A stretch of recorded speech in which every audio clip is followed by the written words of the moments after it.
This is Modern Photo Solutions, helping you find modern solutions for life's photographic journey.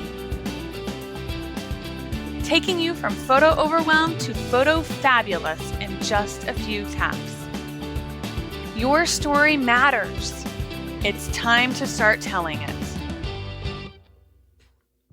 Hey everyone, welcome to Modern Photo Solutions. I'm Steph Clay, and I'm so grateful that you're here with me today. I know that your time is precious and valuable, and I really appreciate you spending some of your time with me. I know a lot of you multitask and work out or drive, commute to work and back, or clean while you're listening to me. So thank you for letting me join you on your journey. Today we are going to be talking about 5 ways to avoid overwhelm. Everywhere I look on social media and as I talk to people, we're all overwhelmed with our photos and trying to get our memories documented. And it can be super discouraging, and I hate seeing that. So we're going to have a little bit of a heart-to-heart. I often in my businesses have mentors that help me and impart their wisdom on me because they've been there and they've done it for years. Most of them that I've had mentoring me have been in the online business space for 10 years or more. And it's always great to hear from people that are going to tell you like it is. And sometimes it can be a little bit, oh, yeah, I should have known that. Why didn't I see that?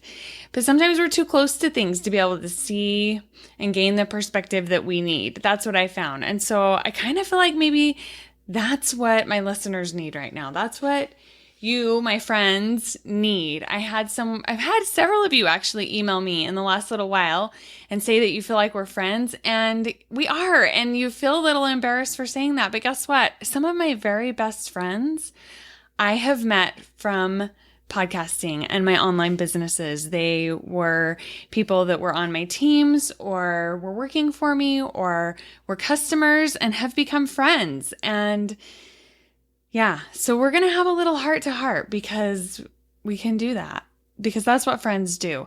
I love having friends and people in my life that tell me like it is and don't tell me what I want to hear. I get really frustrated with people that tell me what they think I want to hear because I really do want honest opinions.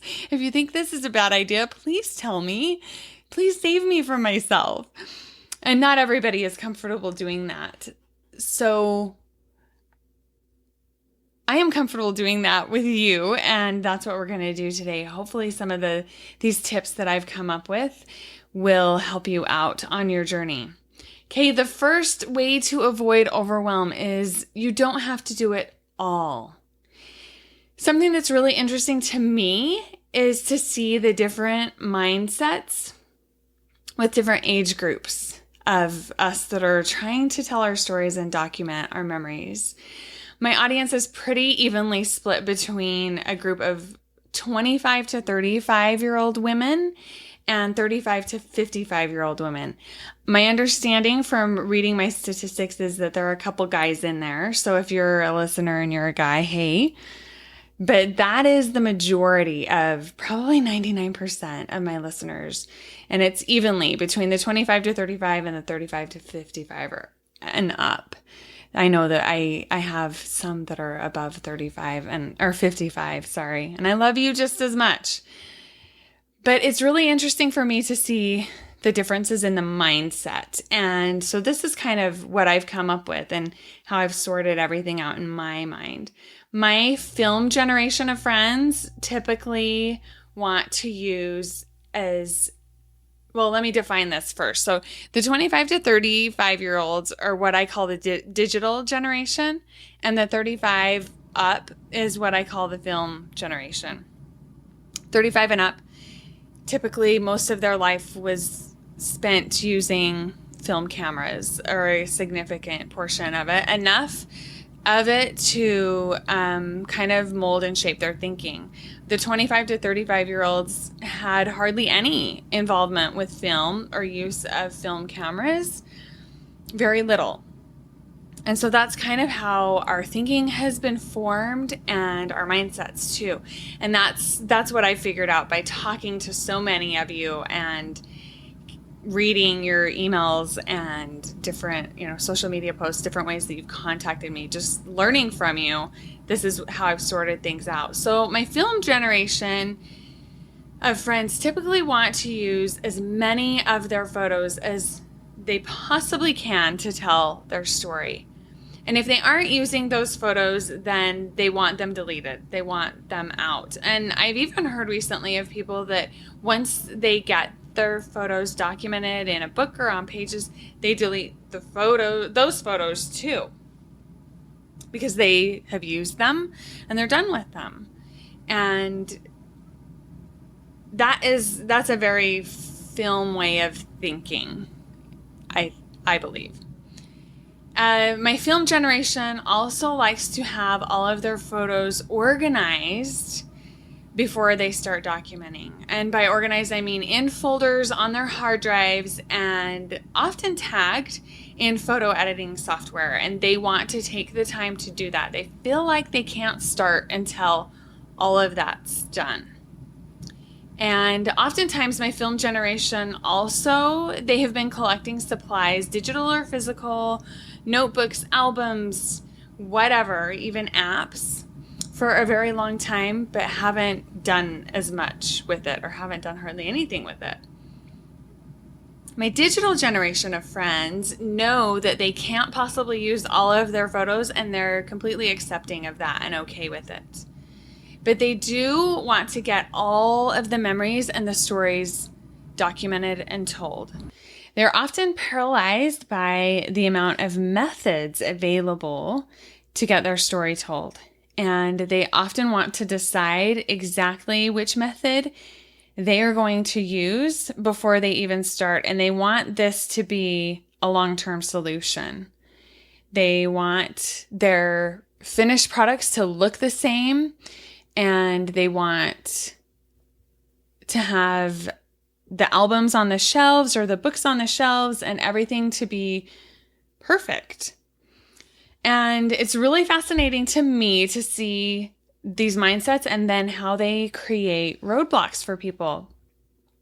But how one way of thinking, one person with one mindset, for instance, a person that is in the film generation with the film mindset and way of thinking does not understand the way of thinking of necessarily of the person that has a digital mindset, and vice versa.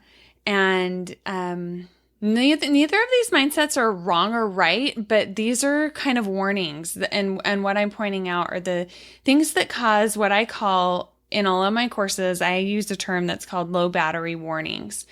And these are the things that are draining your battery and making it so that you can't move forward, or it's difficult for you to move forward because your battery is so low. And there are things that typically just need a little bit of change in the way we think or the way we look at the picture in order to be able to keep moving forward, because it doesn't, the battery's not dead. It's just low battery, and that we need to look at it and examine it and figure out why it's a roadblock for us and why it's a problem before the battery is totally dead. And then we don't do anything at all, which I've been there. A few years ago, I was in that place where I wasn't getting anything done. And I have a previous podcast episode about that, when I went through postpartum depression and how I have really big regrets, memory keeping regrets from during that time. And because I totally stopped taking photos, and it's so sad. So I hate to see people struggling, and I don't want people to end up with a dead battery. So we have to look at these low batteries and figure out how to overcome them. And that's what I really try to do in my classes, in my Heart of Photo Fabulous class, is help you look at some of the things that might be causing you low battery warnings and help you move beyond them. It's really fascinating for me to have conversations with each side, with my digital generation and with my film generation. And sometimes people might surprise me. I might be talking to somebody that is in that 35 plus bracket, and I might assume that they have a film mindset. And as I'm talking to them, I realize that they don't. And so I often have to stop and remind myself to take inventory and figure out which group and which mindset group someone belongs to that I'm talking to, so that I can check myself and have the right level of empathy and compassion that I need to have for their situation and the roadblocks and the low batteries that they're experiencing. We don't need to use all of the photos, and we don't need to tell all of the stories. Chelle, who is a friend of the show, she's been on the show. She's a friend of mine and a friend of yours as well. And she wrote a post on my other website called Capturing Magic and it's called How Do You Eat an Elephant? And she quoted in there, "How do you eat an elephant? One bite at a time." And so that's exactly what we have to keep reminding ourselves with our memories and with our photos. It's one photo, one memory at a time, not all of them. And we don't have to have all of them or do all of them or document all of them. It's not all the things. It's just one at a time. So that brings me to number 2. The second way to avoid overwhelm is to just start. Decide that you're not going to let these things that have been obstacles for you in the past get in your way anymore, and you're just going to start. Pick something that you are excited to document and start there. Something fun that you did this summer, a story from this summer, an event in the recent history or a long time ago, anything, a vacation, or even just a moment from today or yesterday. Pick something and start there. If you document a lot on Facebook, order a My Social book. If you document on Instagram a lot, then order a chat book. Just pick one thing and go ahead and get started.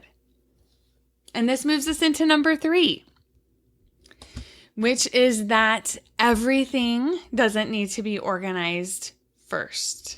As you start telling your stories and you have success getting stories told, you will feel invigorated and excited to do it again. Once that happens, organizing your photos for the next project won't seem as overwhelming and like a painful chore, which usually when we think about organizing our photos, I don't know a lot of people that actually look forward to that. Some people find it therapeutic to sit in Lightroom and tag photos and stuff. And that's totally great for them. Most people don't. Most people, it is just one more thing that they have to do that they really don't want to do. And I don't even, for people that don't enjoy that, if you enjoy that, go for it. But if you don't enjoy that, then I wouldn't even suggest trying to do it, because Google Photos does such an amazing job of organizing our photos for us. But once we have success with it and we can see our story getting told, then we're excited to keep doing it. But if we think that we have to organize all of our photos first, we're never going to get to the storytelling part, because it's just going to be an overwhelming chore and we're not going to see any fruits of our labors. And that's really frustrating and discouraging. And notice also that I said organizing for your next project. Once you have success, you will want to organize. You'll be more likely to want to organize for your next project. That's how I feel people are most successful with memory keeping and documenting their stories, by breaking it down into small chunks, just like our elephant. I don't believe in case you couldn't tell, I don't believe in organizing all of your photos at once or even huge chunks. I believe in picking a project, picking a period of time. And when I say project, I mean a vacation or a theme or a period of time, like a month or a year, and then breaking that down and organizing for that thing, that period of time, that project. If you're one of my sweet listeners that is over 60 and you haven't done much documenting yet, then break it up by years. And I wouldn't do more than a year at a time. Don't try to organize 30, 40, 50, 60, 70 years plus. I know that we have some listeners in that age bracket, and I love you all. Don't try to organize that many years of photos at once, because it will just be discouraging. And when we can't see the fruits of our labors, we feel like we're not making progress, and it's not rewarding. We are creatures of positive and negative reinforcement. And if we don't have any positive reinforcement for all of that hard work, we will give up. Start wherever you are excited about starting.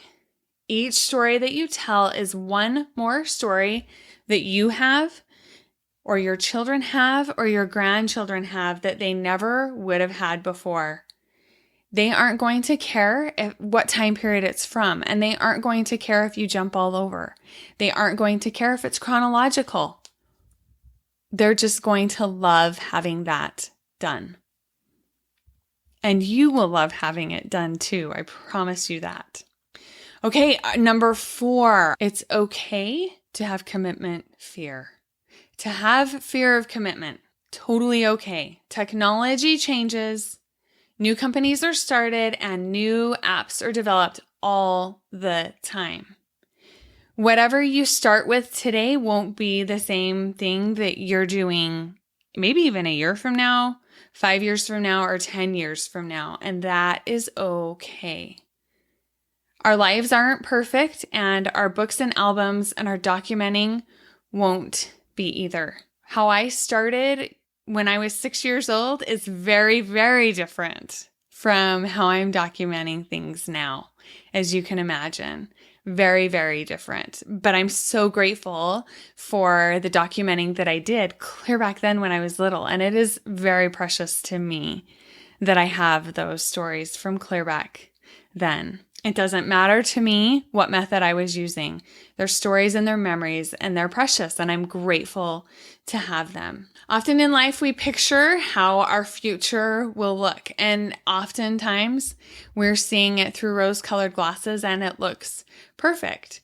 And the same is true for how we picture our books lined up on a shelf, all the same size and the same color. But done is better than perfect, because life just isn't perfect.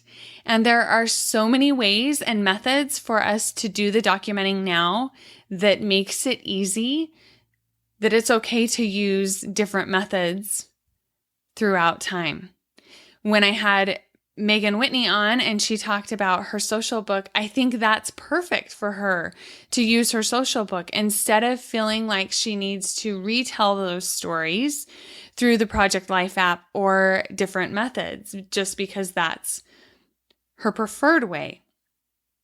That's a lot of time duplicating and retelling the same stories that in this digital age don't need to be told in multiple formats. They do need to be backed up different places and kept different places, just in case anything happens to Facebook servers or anything like that. I think it's a great idea to have those downloaded and documented. And that's why I love that she's printing them out in her social books. I think it's such a great, great idea.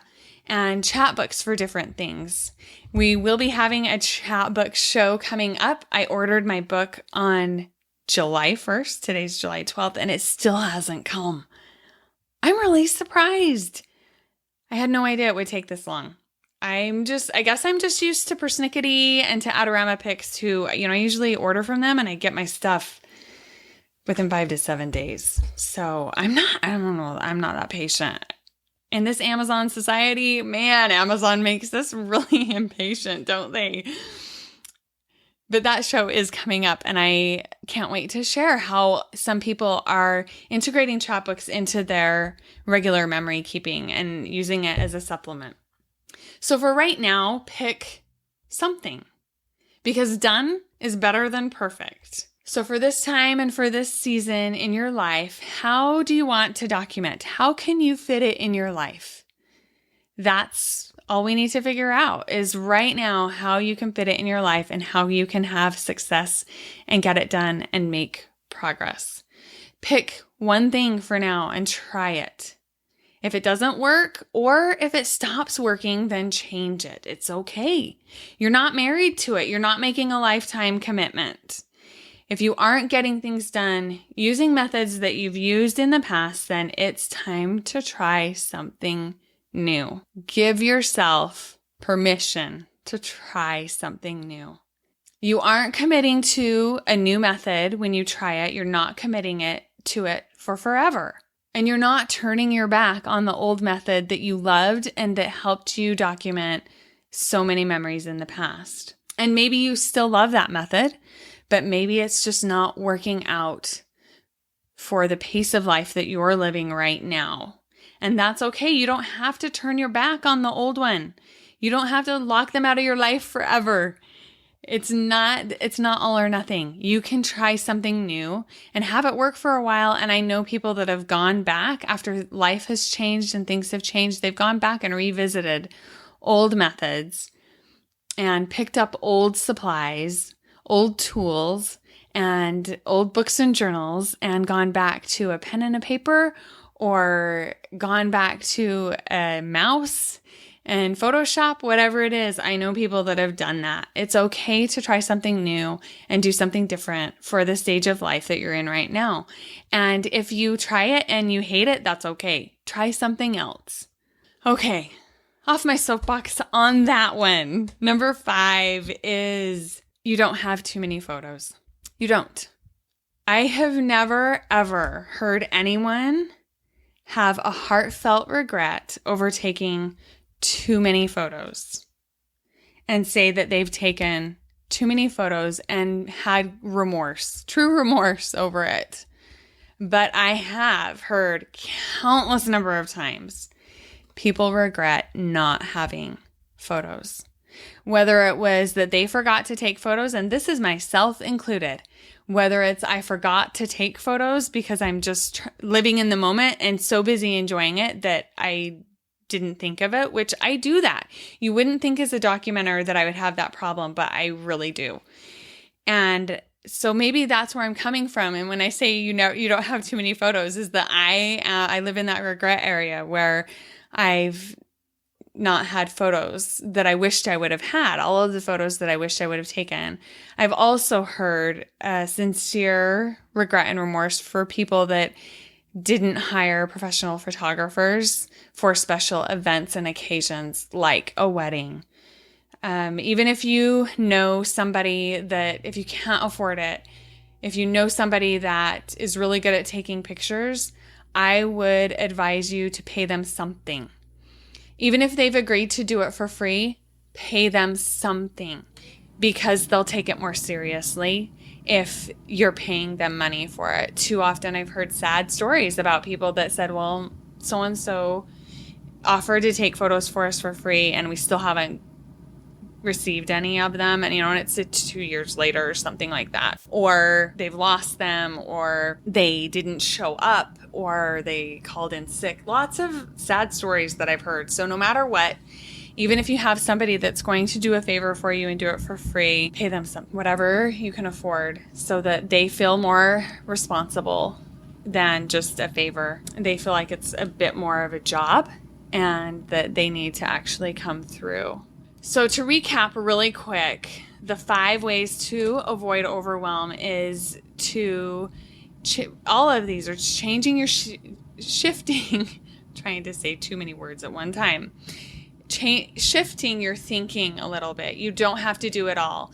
No matter what that all is if it's all of the photos or if it's all of the memories, you don't have to do them all. The second one is to just start. Just start. Just do it, as Nike says. Do it. You can, and you will feel better once you see some progress. And then number 3, you don't have to organize everything first. Please don't try to organize everything first. Please don't. Just pick a project, pick a thing. That's where I tell people to start, is pick one thing, not even a project. Don't even start with a project. Start with a thing and then move into the next project and go ahead and organize that, get it done, and then move on. Number 4, it's okay to try different things. You don't have to pick the perfect thing out of the gate. Number 5, you don't have too many photos. Don't feel like you need to go through and delete photos that you don't want to use. If it feels more stressful and overwhelming to you to have all those photos, then go ahead and sort through them and delete them. But I would caution you to first ask yourself why it feels stressful and overwhelming. Does it feel stressful and overwhelming to have all of those photos because you think you need to do something with every one of them? And if that's the answer, then I would caution you to let go of that. Let go of that issue, that thing that is preventing you from being able to move forward. Because if you can do that, then that kills 2 birds with 1 stone, so to speak. You can let go of the need to delete photos and sort photos and organize photos. And also it takes the pressure off of you for thinking that you need to do something with every single photo. And that time that you would spend deleting photos can be used documenting instead. We all only have 24 hours in our day. And so when I'm documenting, when I'm taking care of photos, when I'm doing anything with my storytelling, I look at it as a time exchange. And the time that I spend organizing photos or deleting photos, I'm exchanging that for actual documenting time and time that I could be spending getting my story told. And I would rather spend more time getting those memories down than sorting and deleting. I hope that these suggestions have helped you a little bit. And I hope there was something in here that you thought, oh yeah, I should have thought of that earlier. Because that's what I'm looking for with this episode, is just for a light bulb to go on and things to connect in a different way than maybe they have before, because that's where I've been actually the last week in my business, doing things, and it feels good. It feels really good to be able to have new perspective and different perspective and to be able to see things through different lenses. I've had some questions about when the Heart of Photo Fabulous will launch again. It will be launching sometime toward mid to end August. So watch for that. I know that there are a lot of you that are anxious to get in there. It will be both the Android and the iOS versions of the class. And I just want to also clarify that they are completely different. Okay, it's the same class. It's hard for me to figure out how to articulate this. It's the same class because it's the same outline. I'm teaching the same principles. However, the iOS version of the class is on an iOS device. I filmed it all on an iOS device, and there are definite things that are different on iOS and Android. The Android version of the class, everything is done on Android. And one thing to note, because there are a lot of people that figured that they could just buy the iOS version because they have an iOS phone and an Android tablet and that it would work for both, and it doesn't. It really doesn't. Because the workflows are totally different. What cloud solutions you can use and how you can best use them on each platform are very different for moving photos around, moving supplies around, if you're going to buy supplies out of the app. There's a lot of information that I cover in the class, from cloud storage, what it is, where it is, all the way through my system and process that I use to be able to get a lot of pages done, my workflow, and then also how documenting my story changed my life and helped me find my heart, really, and helped me put heart into my story that I'm telling with my family, and how you can find your heart as well. I also give you tips for finding the time to get it done, finding bits of time in your day that you didn't realize you had. And there's a lot of other stuff too. So just keep an eye out for that. If you want to read more about it, you can go to modernphotosolutions.com and click on classes in the menu at the top, and then click on the Heart of Photo Fabulous, Android or iOS, and you can learn more about those classes. If you haven't done the free class, what am I trying to say? The free class, Photo Fabulous First Step, please go do that. modernphotosolutions.com/free. That is the very first class that I think everybody needs to take before they move on to any other of my classes. And I've just made some changes on the website so people know exactly which class to start with. And it is the free class.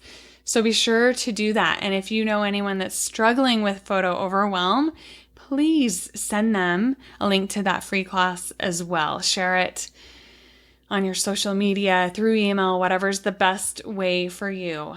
And then one other thing, I am looking for some help with transcripts. Not really transcripts. I am going to continue offering transcripts.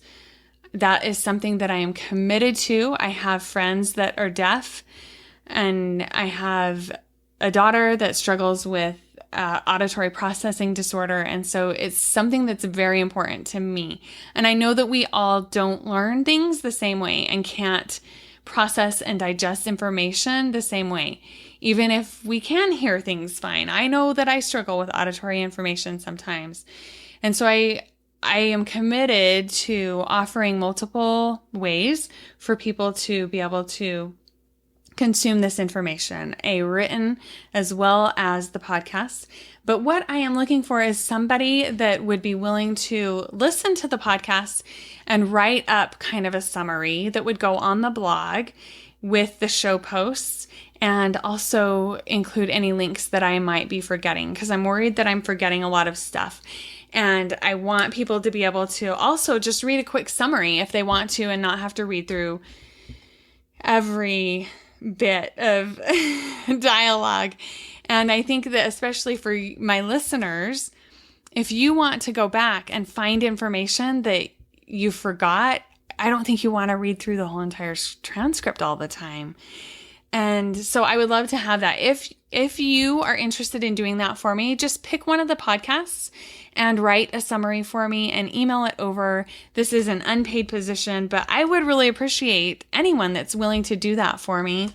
If you want to just pick any of the past podcasts and send them over, I would appreciate it so much. And I am certain that I could probably find a class or something. If you have already purchased all of the classes, I'm sure we can figure something out. Maybe my future classes. Or something, because I can do that really, really easily. So just email it over to me, steph@modernphotosolutions.com. I really appreciate it. And I appreciate you spending your time with me today. I'm working on a lot of stuff. If you follow me on Instagram, you may have seen in my stories, I have a lot of things that I'm working on learning right now, new programs, all kinds of stuff, podcasting stuff. And I'm really excited to get new things launched once my kids get back in school and I can get on a little bit of a regular schedule. And really, honestly, the biggest, because I want to start doing Facebook Lives. I'm going to be doing them in my groups, in the private Facebook groups for the classes, but also on the Modern Photo Solutions Facebook page, because they're a great thing. And it's a great way for me to connect with all of you, which I really am craving being able to connect with my listeners and my friends, all of you that are out there that are my friends that I want to connect with more. I'm craving that. And so I'm trying to figure out some ways to do that. But my internet here is, I've been struggling with it. And if you follow me on Instagram, you know that too. And it usually takes me a long time to convince my provider that it's not me, it's not my house, it's not my modem.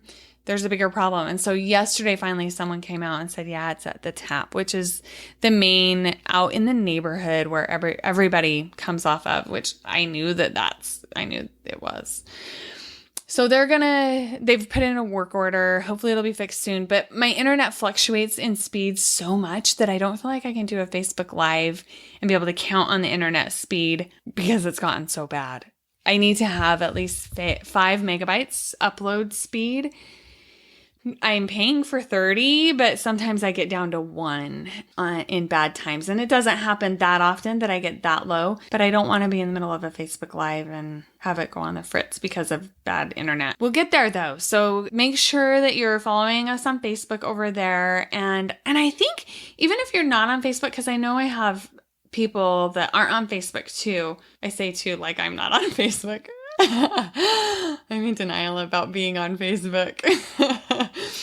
I am on Facebook, but I don't have any friends. So if I haven't accepted your friend request, that's why.